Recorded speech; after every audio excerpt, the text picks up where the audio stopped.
Welcome back and thank you for staying with us. Now, disabilities activists across Nigeria are speaking out against the recent alleged discrimination faced by Debola Daniel, the son of former Ogun State Governor Otunba Gbenga Daniel, at a KFC outlet inside the Murtala Mohammed International Airport in Lagos. Now, Daniel, who uses a wheelchair, was reportedly humiliated and denied entry into the restaurant by staff.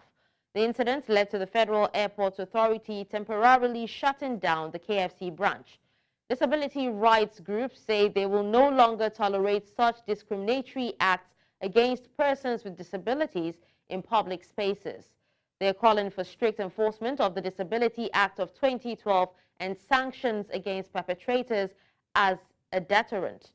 In a statement, the immediate past president of the Joint National Association of Persons with Disabilities, Ekaite Umo, condemned the KFC incident, describing it as completely unacceptable.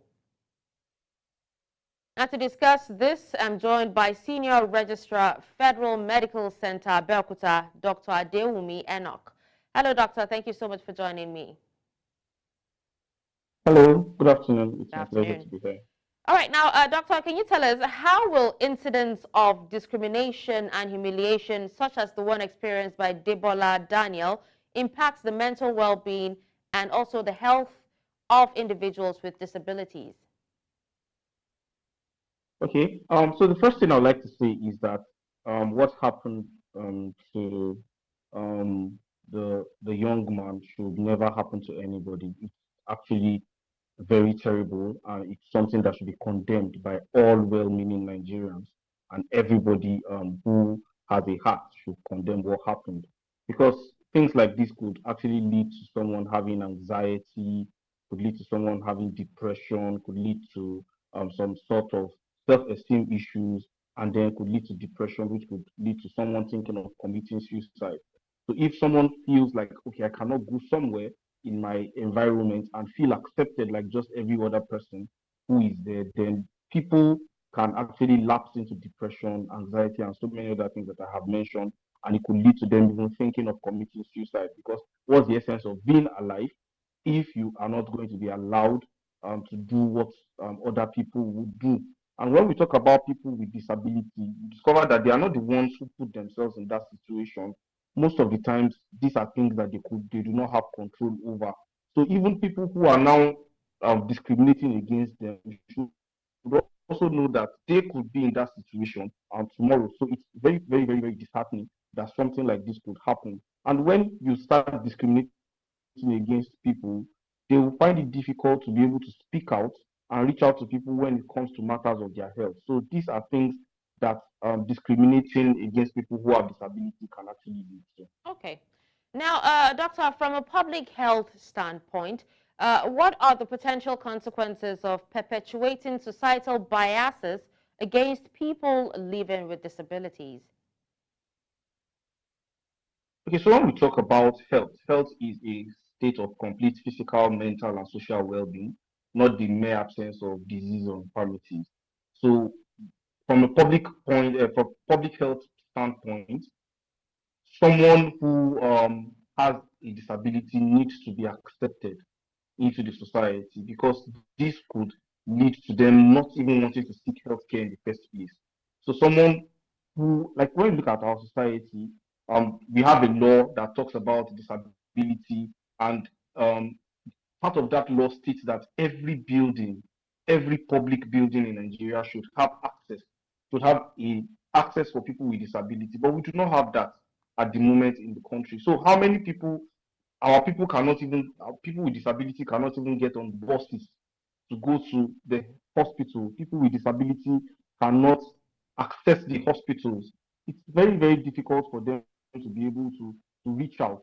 And when people get discriminated against, it now leads to a situation whereby they keep to themselves.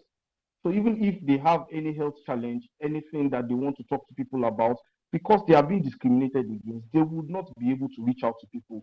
They would not be able to talk to people.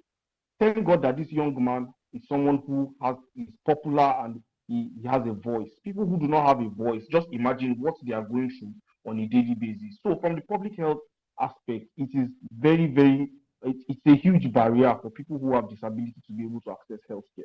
All right, doctor. Now, speaking about, having a voice, this isn't the first time that people living with disabilities have actually come out to take a stand. But it's also a good thing that it is being reiterated. So can you speak to us on ways that experiences such as this, experiences of discrimination in public spaces, can worsen existing health conditions, especially amongst individuals with disabilities?